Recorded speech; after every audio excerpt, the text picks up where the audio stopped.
All right, thank you so much. Welcome to the second of 7 episodes of the Crossing the Zone of Fear podcast. My name is Fred Diamond. I'm the co-founder of the Institute for Excellence in Sales. I'm also the host and the producer of the Sales Game Changers podcast. Also, John, as you know, the Love, Hope, Lime podcast. And we're here with multi-time author John Knotts, and we're going through his book, Crossing the Zone of Fear. John, it's good to see you. How you doing? Oh, I'm doing good. It's a good week. So, as I told people, this is the second episode. We're going to be going through your book in 7 episodes. The first episode we posted last week, and we basically just talked in general about fear in the business and personal lives and how it's emerged. And what I'm doing is, for people who are listening for the first time, we're going through John's book. It's Crossing the Zone of Fear. And various places throughout the book, he asks questions. There's notes for you as the reader to address and to answer. So we've discussed various things, and then we'll go through it. So, John, it's interesting. We did episode 1. I did the second reading that you recommended through page 23. And one of the things I've noticed is, like when you're buying a new car and you say to yourself, I want to buy a red car. And then all of a sudden, all you see on the road are red cars. You never noticed them before, but now everywhere you are, you see red cars. Or the type of car. Or the type of car. You know, I've been addressing a couple of fears that I want to overcome that you've discussed in the book, and we'll talk about them in a second. You refer to them as professional fears, and it's like they're always there. It's Mhm. like the monster in the closet. You don't think about it. For me, this past week, and it's actually been a great week. I've had some great business success this week, 2 big wins, and the fear that I'm looking to overcome has been apparent. And for the sales professionals and business people and marketing people, whomever who are watching our podcast on YouTube or who are listening to it, hopefully you will find some ways to break past the fears that you're also challenged with. I have a really quick coaching question then. Yeah, please. How has understanding what fear is, which is what we're going to talk about, helped you this week? Well, it's like I said, the fear has been very apparent, right? Mhm. So it's that, okay, it's there, it's showing itself up, and it's good that it's showing itself up because I know that it needs to be addressed. And for the people Yes. watching us on YouTube or listening to this, and by the way, this has also been made available as a special episode of the Sales Game Changers podcast. So if people are listening to this as a Sales Game Changers podcast, again, it's a special episode. You're listening to episode number 2. Uh, it's become apparent. So it's almost like always there. The elephant in the room, kind of a thing. It's not real. It's just an elephant in the room. And I know that when I'm going to address this fully, that it will be gone. And as I'm going through the book, again, I'm up to page 23 of Crossing the Zone of Fear. Even though I'm only 2/7 of the way through, I already begin to see that there's going to be resolution, right?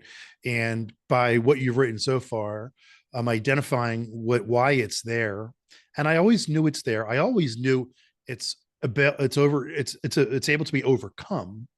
And hopefully in the next chunk of the book, I will really take the steps necessary to overcome. Hopefully it's not chapters 5, 7, and whatever, but hopefully it's in the next third chunk. So it's become, it's like I see that I'm kind of like in the muck, right? It's like, okay, it's become clear, it's become apparent. And the next stage, of course, is, part of also, John, I've been thinking a lot about, why is that fear there? Right. It's like there's 2 particular ones that, I'm looking to overcome, that I've overcome in the past, that I'm looking to overcome at this moment in time. We're doing this interview in August 8th of 2024, and a cousin of this fear has emerged. And I know I got past it because I've gotten past it before, but for some reason it's here right now. So I've been spending some time thinking about, why the fear is here. And in your book, in the chunk that we're talking about right now, you talk about the distinction between traumas, like phobias, I should say, not really traumas, but phobias and professional fears. So, in the course of our podcast, we're not talking about fear of spiders, fear of the number 13. They're there. I'll give you a second to talk about them, but we're going to be going to professional fears today: fear of success, fear of failure, fear of rejection. We're going to spend a little more time talking about the imposter syndrome. But give us a little bit about phobias, and just to help us make the distinction between both of those. Well, fears typically get a phobia name. So I'll, kind of taking it all the way to the end of this section of the book, this chapter of the book, there is actually a fear of fear, Mm, and it's called phobophobia. mm, So, but fear of public speaking is called glossophobia. But not all of these fears have a phobia name. But the typical ones that we do know are things like arachnophobia or, oh, I can't even remember the phobia names, but like fear of heights and fear of open spaces and fear of crowds. And these all have names. yeah, They're all agoraphobia. Yeah. clinically, yeah, they're all clinically identified. The thing is that what really is fear? Fear really isn't the thing. That's not what it's all about. Fear is an emotion. It is a feeling, very intense feeling, and it can be very uncontrollable because a lot of times we don't know what's going on. We haven't taken the time to understand what fear is. See, that's the reason why I asked that coaching question Mm, in the very beginning, because the very first few pages of the book, you identified what do you know about fear. mm, Now you're reading about what is fear, what are these fears. So now you're like, I have that fear. And that's the first step to yes. overcoming anything, is to be aware of it. If you don't know it exists, then you can't do anything about it. And we lie to ourselves first, always. Yeah. We convince ourselves that we're not afraid. And I can tell you, there's a lot of people that I know that will tell you, "Oh, no, I'm not afraid of anything." As a matter of fact, I think I came onto the first podcast saying I'm not scared. But in reality, we all have fears. So I've had fears this week, and I know exactly where they are, and I know exactly what I'm doing about them. Now that's a great point. And actually, yeah, people may be quote unquote fearless, and there may be people in your business, in your company, other salespeople, maybe your top sales guy, and you're like, that guy's fearless. He'll ask for the order, he'll ask for a meeting, but you can all do more, right? Everyone else in the company can become the top guy. So there's something that's holding you back. So there's I a would suspect that he has or she has a fear too. We've just learned how to control it. yeah. See, I'm terrified of public speaking, Hmm. but you would not know that looking at me today. Yeah. But if you looked at me when I was in high school, you'd be like, he's never going to be able to amount to anything because he can't speak in front of people. But today, I've learned how to take that fear because I recognize it, that Yes. emotion, that feeling, because that's just excitement. Yes. And I turn it into energy and I use it. It's power, but I address it. And that's the big thing. That's the big focus. Yeah. So what kind of fears do you want to talk about here? Well, before I do, I want to touch on a point here. One of you asked me what else has emerged for me over the last week, and the other thing that has emerged is that, and we're going to get to, are they real or not? That doesn't. We'll get to that at some point. I know that they're Yeah. not, because there's millions of people who have overcome my fear.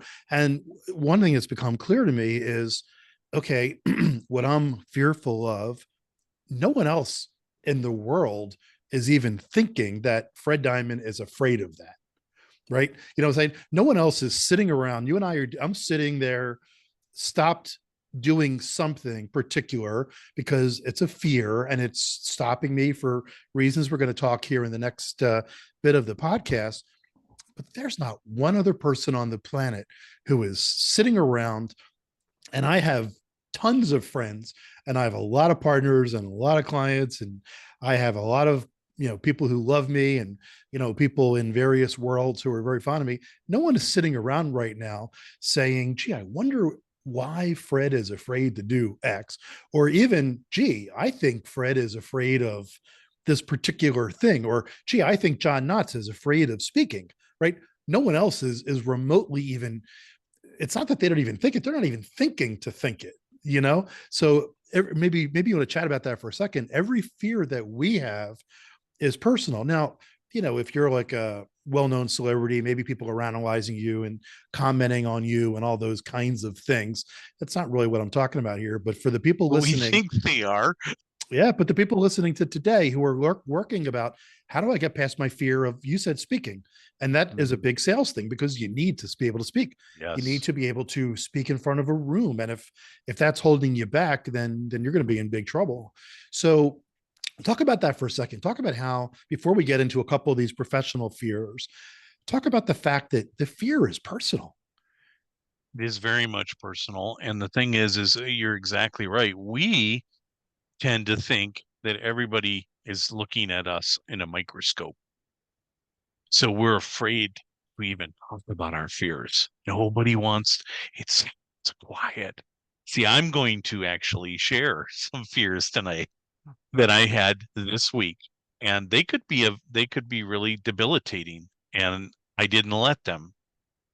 But the thing is I recognize, especially after I addressed them and I put them out on the table, people around me were like, "We didn't know you had that fear." They couldn't see it, but I'm suspecting that everybody sees my fears and I got to be quiet about them. Otherwise, I'm going to look less. The thing is, every single person that you pass by on the street, that you watch on TV, everybody has fears.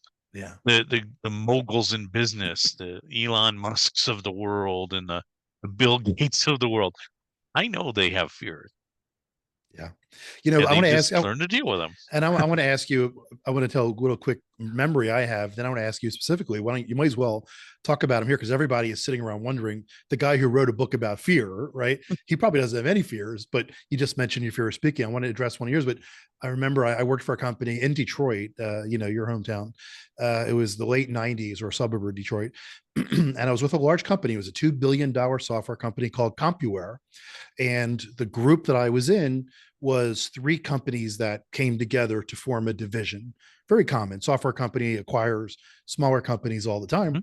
And we brought in one of the guys from one of the companies that we purchased, and he was named to be the general manager of this particular new entity.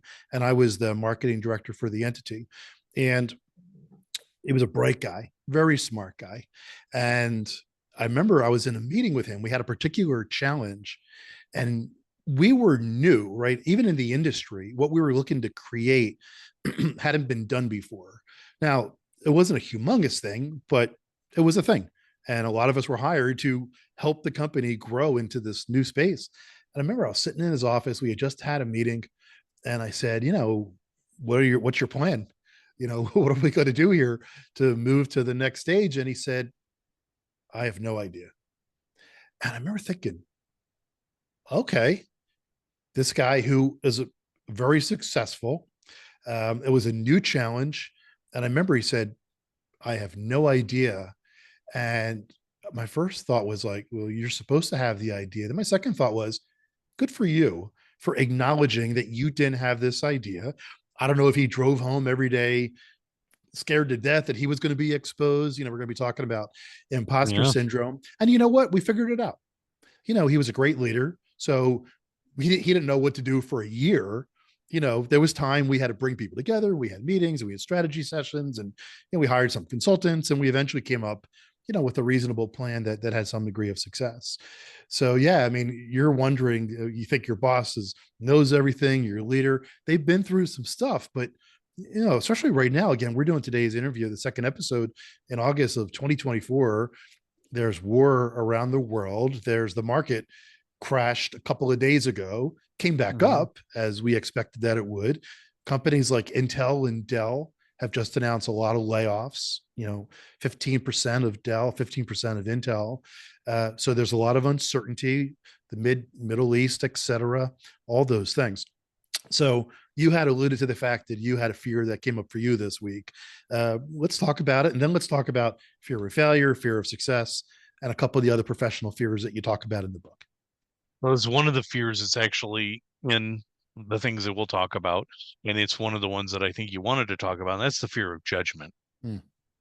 So right now I'm going through the second level of my coaching certification.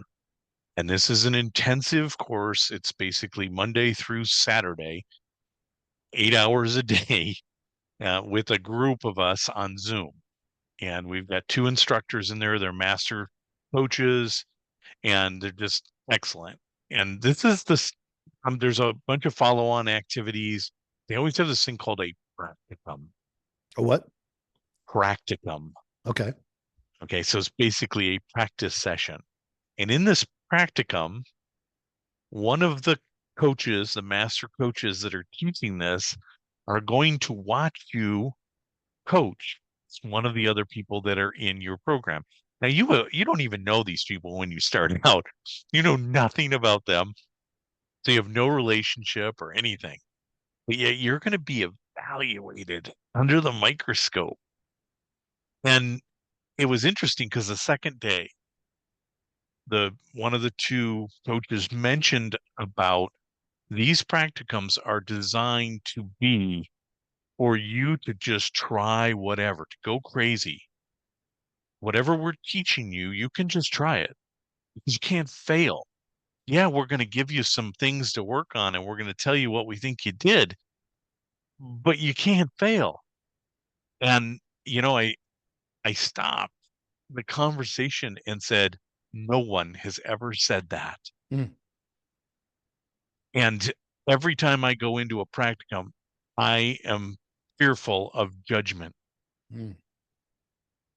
And every single student in the room was nodding their head up and down Yeah. because it's an unspoken fear. And they even admitted afterwards that, yes, this is something we recognize. We want to get people into it. And I said, well, up front, tell people that do not be afraid. We're not judging you. You're not going to fail. Go crazy. Tell us you want to do Mm. this or that. We'll go with it because it's a learning environment. But it's funny because I really dreaded the practicums up until that point. Mm. And it was like to the point where I was like, is there a way I can get out of this? Mm. And like it's by addressing it and putting it on the table, it's like suddenly I threw open the curtains and it got really bright in the room and everybody was like, yeah, that's not true. Yeah. I have a funny remember as you're saying this. I have a remembrance when I was in seventh grade, right? It was a science class, and we had to make a small science project. And I made a telegraph device, and it was remember the World Book Encyclopedia? Mhm. They showed you how to make this. So I did it twice. And the first Cool. time I did it, I wasn't very handy. And I made this device, and it wasn't like refined, and my father didn't help me. So it wasn't like perfect. And I didn't know how to use a saw. Anyway, I remember I demonstrated it and it wasn't working in the morning. Something was happening that it just wasn't, the battery wasn't connecting. I realized that the thumbtacks I had were coated. So we then realized we had to put on other, but the reason I'm telling you this is everybody had to demonstrate their science project. And I thought that the kids were going to laugh. Right. And I thought that everybody was going to make fun of me. So I had this plan. When I did the demonstration, I dropped a pencil or a pen on the ground so that at the end, the teacher would say, what do you all think? Or show of hands, who thinks this? And I had this whole plan, John, and I did it. I dropped a pencil so that I'd be looking at the ground and you couldn't see people in the class because it was a science class with remember those old science class desks with the drawers? I couldn't see anybody. I was going to be on the ground. I would take my time to pick up my pencil. And then by the time I would stand up, whatever the responses would have been done. And I did that. And I picked up my pencil so quickly that I stood up and half the class was standing and clapping.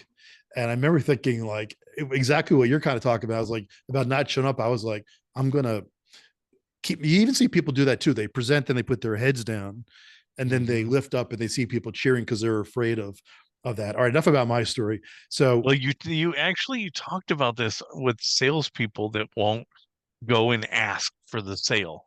yes, Why don't yes, they ask for the sale?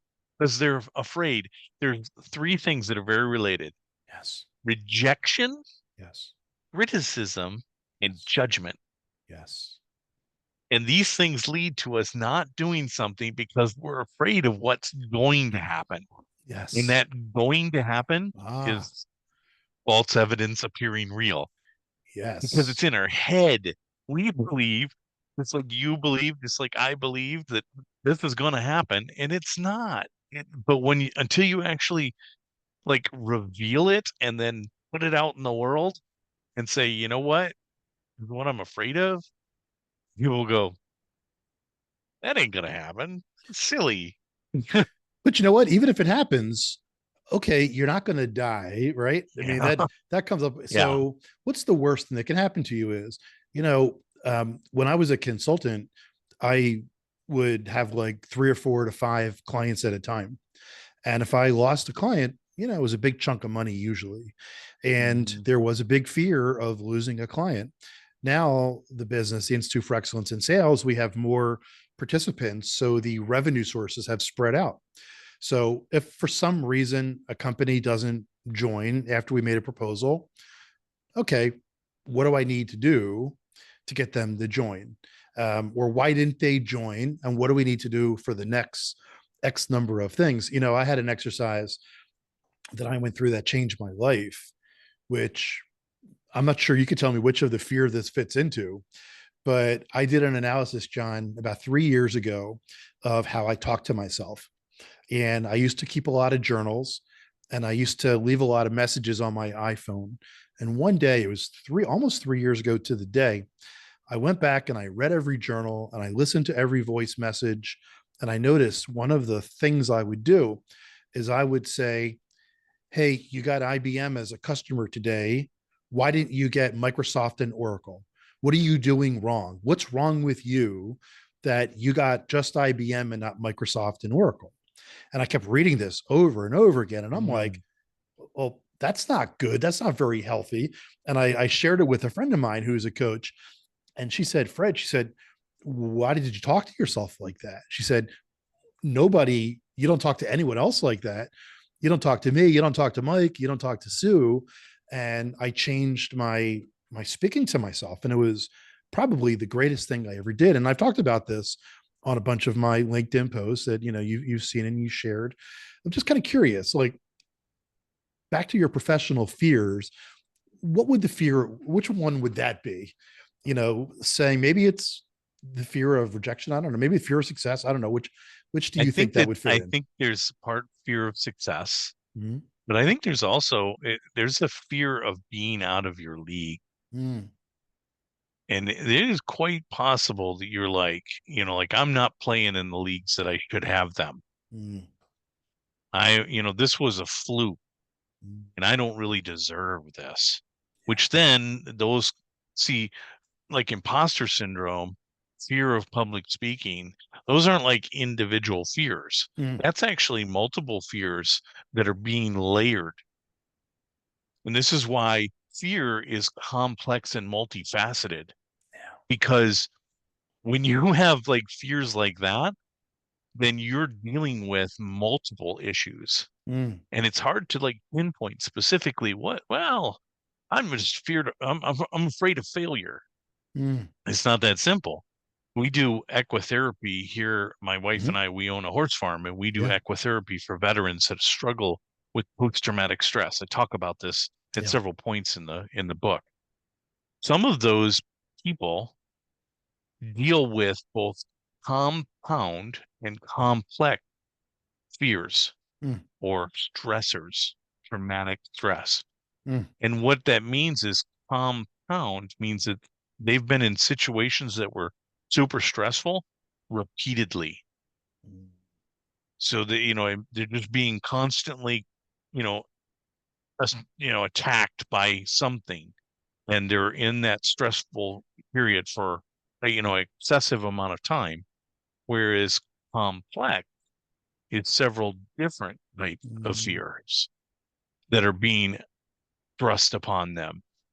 And when you have that both going on, now it's so hard to just deal with like the whole situation. But the thing is, you can make it all go away. I mean, not that it really goes away, trust me. These fears don't go away. They just keep coming back up. But you can deal with all of that. That is a great point. And, um, I'll reflect on myself. It's like when I saw that in these journals and listened to it, and I agree with you, there's probably a couple different angles coming there. I realized, and for people listening here, I mean, self-talk and mindset are two of the most important things that come up all the time, as what should sales professionals be focusing on. My life changed. What I did is I flipped it to, instead of, hey, you got IBM, what's wrong with you for not getting Oracle and Microsoft, I shifted to, great, we got IBM. What do we need to do now to get Microsoft and Oracle? Or should we be focusing on HP and Dell? Let's be Mm. smarter about it, because I removed the judgment of, what's wrong with you. Now, at the same time, it does come back up. It's kind of like, all right, well, what do I really need to do to start getting them? Do I deserve to have them as clients? But at the same time, you got to push that Imposter fear, syndrome. imposter syndrome. And what we're going to be talking through is how to get past it. All right. I want to hit on a couple of the professional fears, give your insights, and then we'll go to the exercise. All right. The big one that everyone thinks that they have is fear of failure. So give us some of your thoughts on that. Well, so fear of failure and fear of success are very closely related and very common. So people don't try to do something mainly because they're afraid of failure. And the result of that failure is something like rejection, criticism, judgment. But just failing, the idea of failure to ourselves is like we're not enough. And this is where you flip, it's all about mindset. Again, you flip the concepts of failure to learning. So failures are lessons. I I think you know this, but in LinkedIn, I always have a mantra every year. And I change it out every year. Right. And I had a mantra that was specifically focused on failing. So Mm. it's called plan to fail with the numeral two in there. Hashtag plan to fail. And for a year, that was the tagline on the bottom of every one of my posts every day. Mm. Why is it there? Because I want to push myself to such a limit that I know I'm going to fail. Yeah. And you'd be like, that's stupid. Why would you do that? The thing is, 9 times out of 10, I succeed. Yeah. No, I mean, you asked before, what are some of the other things that's come up for you for the last week? And one of them is, uh, if if you repress your fears and don't have them, you're really not going as deep as you could. No. I mean, and again, as we talked last week, one of the values of your book is that, uh, everyone who's listening to this podcast right now, anybody who listens to the Sales Game Changers podcast, anybody who's read, some of your other books, especially your last book, they want to get more out of life, right? Life is for the living. There's much more potential. If you're on LinkedIn, if you spend a millisecond of your time on LinkedIn, you know that there's more potential in your life, right? It may not Mhm. be, doing a bungee jump or jumping out of a plane, but it's about growing your business, getting wealthier, getting better clients so that you can have a higher quality of life. That's interesting. That is the purpose of LinkedIn. It's how do you succeed in business, in sales, whatever your job might be. And most of the people you see on LinkedIn, of course, or are the coaches, the consultants, the solopreneurs, the entrepreneurs, people like us who run entities helping people, get better, if you will. And that was the thing that occurred to me this past week as well, is that for whatever reason, you're playing it way too safe right now. And the fear also that I was looking to deal with, I realized That's like a tiny fear, maybe appearing big right now for whatever the reasons might be, which we don't really go into. But in reality, it's a pretty tiny fear. It's a couple of things that I need to do to get my business to the next place.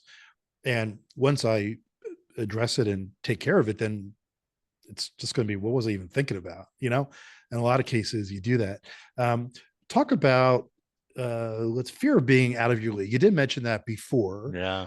but for a lot of people listening here in sales, most of the people want to get to the next stage. They want to get into management. They want to get into leadership. And, if you're on that path, especially for some of the brand name companies, you're in the big leagues. I remember I interviewed a VP of sales in the public sector market for my Sales Game Changers podcast a couple of years ago. And he said, selling in the public sector is the NFL of sales. It's very competitive. You got a very important customer, federal government, a lot of competition, a lot of risk. If your stuff fails, you're talking about national security, right? Or military success or privacy, whatever it might be. So talk a little bit about the fear of being out of your league, and what should people be thinking about right now? Again, we're doing episode number 2 of 7. So, well, the concept of being out of your league is focused on exactly what you were experiencing. Like, I got this, but I'm not really there. Mm. This was a fluke. And a Mm. lot of people, before they even get there, they don't even try.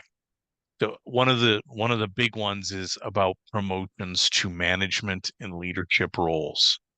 So you're an individual contributor, you might be a frontline employee, and people are looking at the vice presidents, the assistant vice presidents, the executive directors of the company, might even be looking at the CEO and saying, I can't be there because I'm afraid of ridicule, the level of effort I would have to go through, Yeah. the the possibility that I could make a mistake and affect millions. Mm.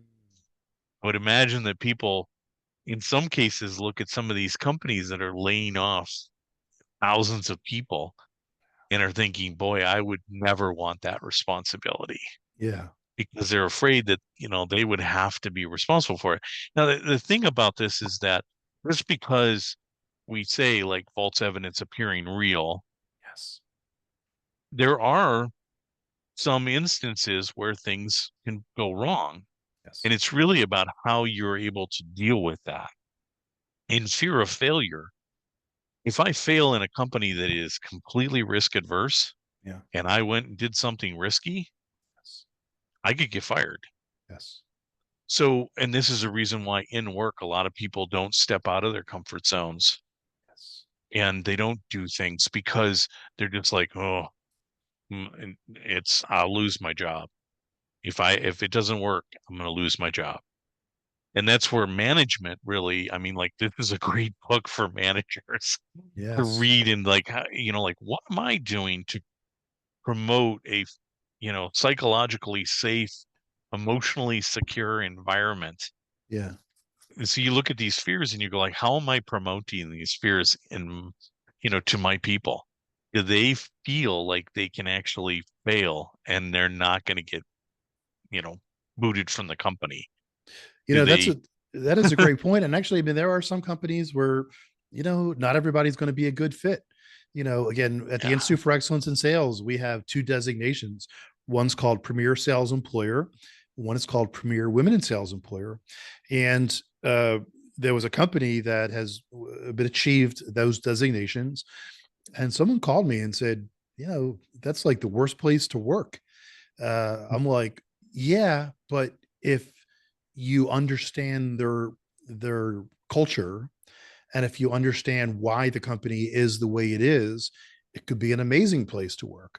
Now, they don't suffer fools there, right? And if you're looking to coast at any place for coasters, it's not the kind of place where you can kind of hide out a lot. You're going to be exposed pretty frequently. But if you could do well in that culture, you're going to be very, very successful. But it's not for everybody, right? Someone who even like professional athletes, we see this all the time too. I'm from Philadelphia. It's a notoriously challenging place for people with thin skins to be successful. But if you're a hard nosed guy like a Bryce Harper, or a Kyle Schwarber right now playing baseball, you could do really well. And a lot of people love that. But a lot of people, they wouldn't be happy hitting 270, getting their 10 mil, which is great. Maybe they're not necessarily, it was funny. I'm interested in your thoughts on this. I don't know if we tie into this, but I was listening to a podcast about great athletes, right? And uh, there's every great athlete wants a win, right? Every athlete that makes it to the major leagues wants a win. They've all been winners somewhere along the way. The elite winners, What got him there? right? The elite winners, God-given skill and breaks and all those things. But the elite, the Kobe Bryants, the Michael Jordans, the LeBron James, they hate to lose. They Mhm. have a bigger fear of losing than they do of a desire to win. And there's a lot of guys who don't have that. And, they might just have God given abilities and, they're particularly tall, good genes, played in particularly well. But when I heard that, I was like, yeah, I mean, the fear of losing, right? That exposes you. And not everybody has that. Curious on your Well, thoughts. I think that everybody probably has the fear of losing. It's just how do they use that fear? Yeah. It's just the whole thing. As I want to emphasize that everybody has these fears. Yes. I don't care if they say they're fearless or what did Michael Jordan do after practice? How many free throws did he take? I mean, you Yes. can read about this. Yep. Why did he do that? Because he let his fear drive him to a Yes. level of practice that was way more than everybody else because some people were like, I'm just not going to address it. Yes. It doesn't mean that they didn't have the fear of losing. Yeah. They just didn't do anything about it. That is a great point, John. They had the tools, and I'm excited to move past deeper into the book because I know you're going to be presenting some ways. Again, this is the Crossing the Zone of Fear podcast. John Knotts is the author of that book, and we're doing a seven episode podcast. It's available on YouTube. If you're watching this on YouTube, please give us a thumbs up. Feel free to make a comment. If you're listening to this as a special episode of the Sales Game Changers podcast, thank you so much. Again, we're doing a LinkedIn post every Sunday morning on this. And John, we had our first post last week. We got a lot of interaction, which was great. We want people to be aware of this book. And again, in the Institute for Excellence in Sales and the Sales Game Changers podcast, our mission is to help sales professionals and companies that employ them take their business to the next level. Once again, throughout the book, you have questions. And I just want to address on page 23 at the end of this chapter, you have 3 questions. What has changed about what you knew about fear? And we kind of addressed that. I didn't really understand Mhm. the distinction between professional fears and phobias. Like I also mentioned as well, they're there. It's like the fear is the elephant in the room. It's like it's become so much more alive. It almost has a personality. You know what? I should probably give it a name. I know there's one particular fear. I should probably give it a name, like we talked We're about gonna. before. That's one of the ways to solve. And then poof, it's eventually going Yep. to be, I know it's eventually Name going to it. be gone. Yep. Question number 2 you asked is based on what you learned from this chapter, what major professional fears are you dealing with and how has your view of them changed? And you gave some great examples on, fear of success, fear of failure, fear of being judgment, fear of being out of my league. And the last question you asked was, how are these professional fears holding you back in life and business? And, uh, you know, when you, in the beginning stages of your book, and I know there's going to be a moment when things kind of open up, um, when you're living in that muck, in that space, and you realize, God, this stupid little fear is holding me back from joy. It's holding me back from relationships. It's holding me back from being honest with myself and people that depend on me, right? By not addressing these fears, that's when it becomes, yeah, these suck, man. Yeah, it's like these these really fear is stopping you. And one of the things we talk about, I think you might have posted this recently, happiness versus joy, or did you post about that recently, or someone did recently in our world? But the fear is stopping you from living a fulfilled life. And as we're talking here with sales professionals and business professionals, most of the people that we deal with on LinkedIn and in the B2B and business to government world, and those pursuits in the professional services world, your fear, man, just really kind of hit home for me. It's stopping you from really getting what's possible. We haven't used the word possibility yet. It's one of my favorite words in life. Give us final Mhm. thoughts, John Nuts. Well, I appreciate your authenticity and I can't even say the word, but and vulnerability in talking about, like a past fear when you were a kid. I mean, like it's interesting that you relive this, and I don't know if that's like something that's kind of seated there or it just popped up. But so going into the next podcast, a little foreshadowing is really about what is fear really causing in your life? What's happening? And that I think this is probably one of the most powerful parts, other than the how do you fix the stuff? Yeah. How do you deal with it? But I think that's probably one of the more powerful parts of the book. I'm excited for that. And it's become apparent as we were having these conversations that um, the fear is, you use the word authenticity and vulnerability, but the fear really stops you from, I knew this and it's become clearer this past week. Uh, it's in the way of relationship, right? And it's in the way of, as a leader, the fears that you're not addressing are stopping you from helping your people. I mean, every great leader that we've spoken to at the Institute for Excellence in Sales and the Sales Game Changers podcast, they are inspirational for people, right? And I love when I post a podcast with a great leader and I see people comment, "Oh, Joe is my favorite leader of all time. I loved working for him."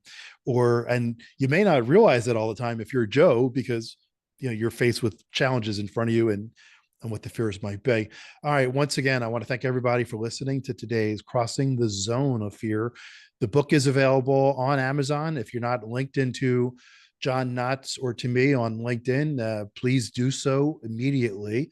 And next week, check back. We're going to be focusing on episode 3. My name is Fred Diamond, and we're talking with John Knotts, the author of Crossing the Zone of Fear.